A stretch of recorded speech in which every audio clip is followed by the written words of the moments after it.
빰빰빰빰 빰빰빰빰. 뭐 하세요? 얼마 전에 개봉한 베토벤 뮤지컬 지금 무대에 있어요. 베토벤 역할을 하는 박효신 배우나 박은태 배우나 카이 배우가 베토벤이 연주하는 모습을 하면서 빵 하면 천둥이 딱 내려오는 그 장면이 있는데 흉내 좀 내봤어요. 요즘 인스타그램에 유행하는 놀이가 있거든요.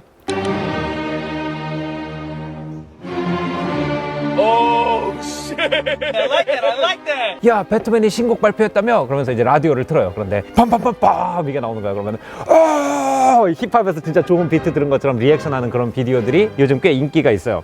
가만히 생각해보면 우리가 클래식 음악이 너무 듣고 익숙하기 때문에 처음에 그 음악을 들었던 사람들이 그 음악을 얼마나 신기하고 신선하게 받아들였는지 또 충격적으로 받아들였는지를 상상을 잘 못하는 것 같아요.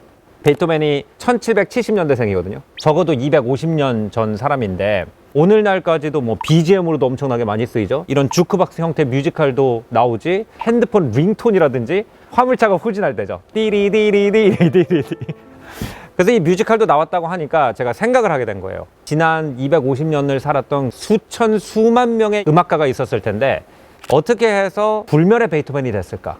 어떻게 이 사람은 잊혀지지 않는, 촌스러워지지 않는 음악을 만들었을까?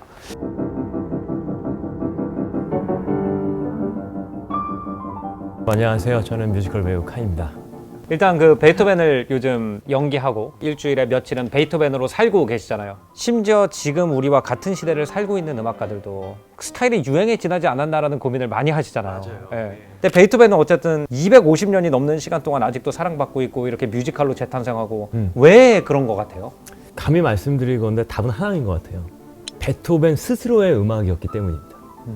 우리가 나중에 시대에 의해서 결정된 거긴 하지만 어떤 바로크라는 음악의 영향이 아니라 베토벤 자신만의 음악이었기 때문이에요. 그래서 뮤지컬 초반에도 이런 가사들이 많이 나오거든요. 당신들과 나는 다르다. 나는 나다.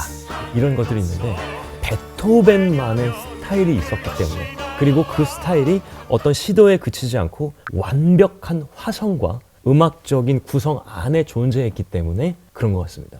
베토벤 이후에 바그너나 혹은 리하르트 슈트라우스 같은 사람이 베토벤의 스타일을 굉장히 많이 계승을 했기 때문에 그의 오페라들, 기악곡들에서 베토벤적인 스타일이 굉장히 많이 나오죠. 심지어 말러까지도. 네. 근데 베토벤은 들으면 이거 누구 스타일이다라고 떠오르는 게 별로 없나요? 그 전까지는 없었죠. 그렇기 때문에 그것은 실로 놀라운 일이고, 자기만의 명확한 색깔이 있으면서도 아무것도 가지지 않은 사람이었다. 예, 어떤 예민함, 음악에 대한 집착, 그리고 자신만의 음악적 색깔을 분명히 하려는 노력들. 그렇기 때문에 200년, 300년 지난 후에도 이것은 베토벤 스타일이다라는 그의 스타일이 남아있거든요. 네. 베토벤에 대한 사전 지식 없이 그냥 뮤지컬로만 베토벤을 알게 된다면 사실 굉장히 불행했던 사람, 특히 동생과의 관계 굉장히 안 좋고 사랑도 이루어지지 않았고 자기가 가지고 있는 가장 중요한 자산인 청각도 잃게 되고 알코올 의존증도 생기고 이런 모습이 이제 보여지다 보니까 이 사람이 불행한 사람이었을까? 제가 봤을 때는 불행한 사람이었다라는 말이 맞으면서도 또 틀립니다.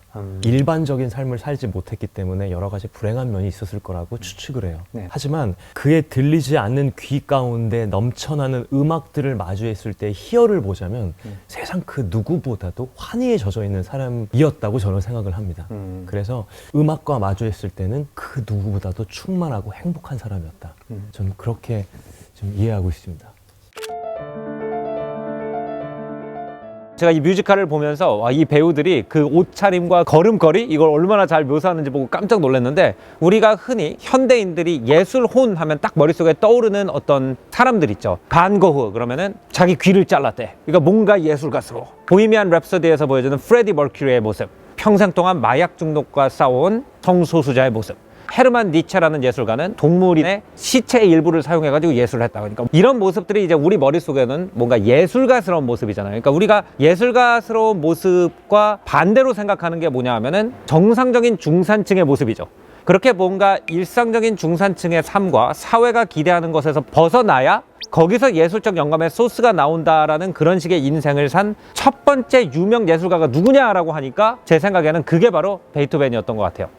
일단 베이토벤을 중심에 놓고 베이토벤 이전의 음악가들의 이미지하고 이후의 음악가들의 이미지를 딱 비교해보면, 예를 들어서 베이토벤 이전 예술가로 요한 세바스찬 바 같은 사람을 보면 스라에 10명이 넘는 자식을 거느린 엄청난 대가족의 가장이었고요. 교회 올가니스트라는 안정적인 직업을 가지고 있었잖아요. 그래서 바하의 작품이 왜 이렇게 많냐 그러면 출근할 때마다 새 곡을 써야 됐기 때문에 그렇게 많다라는 우스갯소리가 있을 정도로. 그리고 볼프강 아마데우스 모차르트의 초상화를 보면은 하얀 가발을 아주 정갈하게 쓰고 깔끔한 귀족들이 좋아하는 그런 모습으로 항상 묘사가 된단 말이에요. 근데 이제 베이토벤 이후의 예술가를 보면은 뭐 피아니스트 프란츠 리스트가 있죠. 제가 음악사에서 가장 좋아하는 피아니스트 중에 한 명인데, 약간 베이토벤 제곱이잖아요. 찰랑찰랑한 머리를 흔들면서 풀어헤친 모습으로 성큼성큼 피아노에 앉아가지고 이런 모습으로 피아노를 쳤다는 걸로 되게 유명하고, 비슷한 시기에 파가니니 같은 바이올리니스트를 보면은 괴팍한 어떤 성추문도 굉장히 많았고 악마한테 영혼을 팔아서 바이올린을 하는 능력을 부여받았다는 소문도 돌았죠. 그러니까 뭔가 베이토벤 이전의 예술가들은 굉장히 깔끔한 사회계 인사들 같은 이미지라면, 베이토벤 이후의 사람들은 뭔가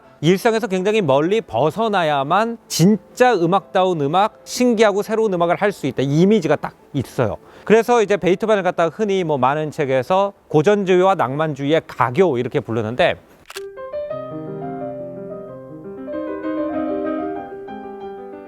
그 첫 번째 장면이 베이토벤이 저런 역할을 박차고 나오는 그 장면이잖아요. 맞습니다. 왜 바하라든지 하이든이나 모차르트는 저 환경에서 괜찮았지만 베이토벤한테는 저 환경이 답답하고 모자랐을까? 좀 조심스러운 추측이건데 아마 어린 시절부터 느꼈던 일종의 결핍 같은 것이 아니었을까 싶습니다. 하이든 같은 사람들은 굉장히 부호였기 때문에 자신만의 오케스트라를 지닌 사람이었고, 또 핸델과 바흐 같은 사람은 아주 종교적인 엄격한 어떤 틀 가운데서 성장한 사람이었기 때문에 음악적인 틀이 명확했죠. 그러나 베토벤 같은 사람은 자신이 즉흥적으로 만들어내는 음악이 토대였고, 베토벤이 즉흥 연주를 시작하게 된 건 역시도 그의 아버지가 돈을 벌게끔 만들어내는 어떤 일종의 수단으로서. 하지만 그런 결핍들이 베토벤만이 만들어낼 수 있는 창조성을 끌어내는데 아마 중요한 기반이 되지 않을까, 저는 그렇게 추측을 하고 있고, 그렇기 때문에 어떤 일반적인 틀과 종교적인 틀, 그런 마음에 들지 않는 것들이 아마 그 자리를 박차게 나오지 않았을까. 1812년에 베이토벤이 쓴 편지가 있어요. 불멸의 연인에게 라는 제목으로 한 10페이지가 넘는 엄청난 연애편지를 썼는데, 이 연애편지를 정확하게 누구한테 썼는지 아무도 모른다고 해요. 근데 신들러라는 베이토벤의 비서가 있었어요. 이 편지는 줄리아 구치알디라고 하는 귀족 여성에게 쓴 편지다라고 얘기를 했어요.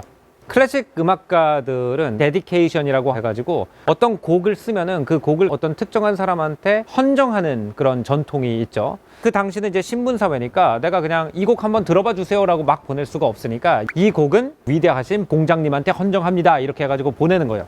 근데 낭만주의 시대가 되고 개인의 감정이 중요해지고 예술가가 자아를 추구하는 시대가 되면서 자기가 사랑하는 애인들한테 바치기 시작하는 거예요. 월강 소나타가 헌정된 사람의 이름이 줄리아 구치알디인데, 월강 소나타 자체가 너무 유명한 곡이다 보니까 자기의 최고 명작을 헌정한 사람이면 그 사람이 맞지 않을까라고 사람들이 맞는 것 같아 이렇게 얘기를 했대요. 근데 그때 테레사 브룬스빅이라는 여인이 나타나가지고 아니라 그래요.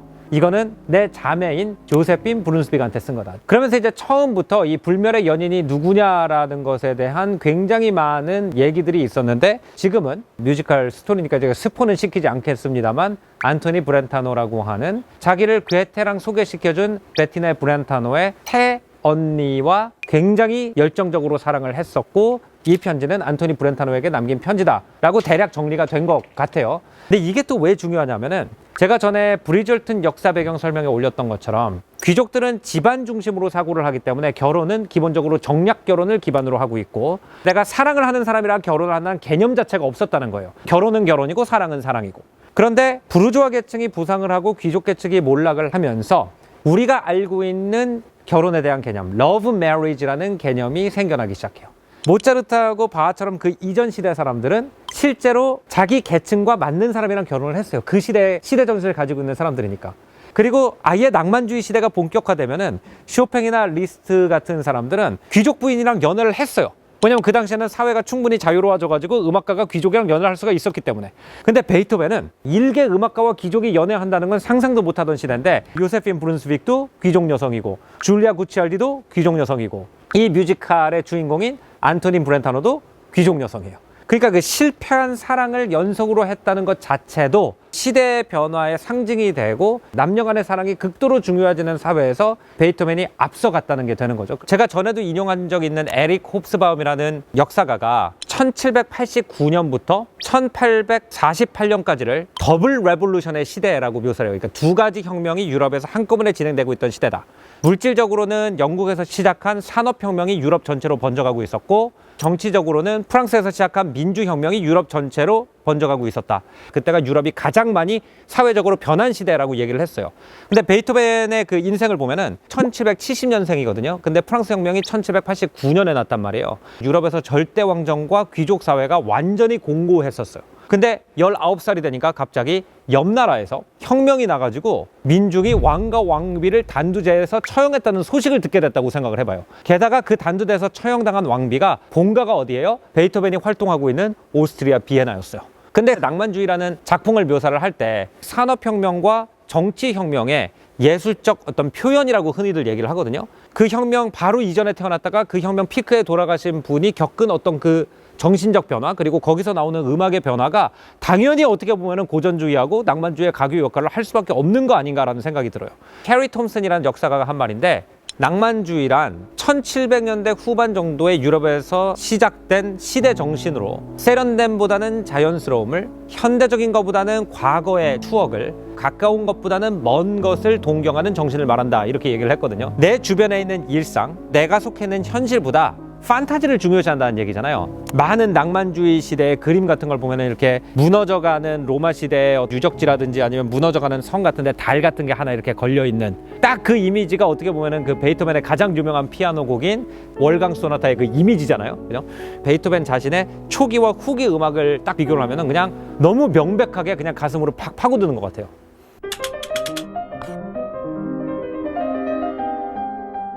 어떤 예술가의 스토리든지 그 스토리를 소비하는 것, 그 음악을 소비하는 건 우리잖아요. 그러니까 우리의 마음을 건드릴 수 있는 이야기가 아니면 그 예술가는 우리의 마음에서 멀어진다고 생각을 해요. 옛날 예술가의 인생이 새로 재해석될 때마다 우리가 이 사람을 왜 아직도 동경하고 멋있어 할까라고 생각을 해보면, 우리가 가지고 있는 사고방식 그리고 가치관이 어디서 왔는지를 갖다 한번 다시 재점검할 수 있는 기회라고 생각을 했어요. 그래서 우리가 가지고 있는 예술에 대한 생각들이 그 시대에 나왔기 때문이 아닌가라는 제 생각을 정리해봤습니다. 자, 오늘 조승현의 탐구생활은 여기서 마무리하겠습니다. 다음번엔 더 재밌는 문화 역사의 이야기로 여러분 찾아뵙겠습니다. 저는 여기서 오늘 인사드릴게요. 안녕히 계십시오.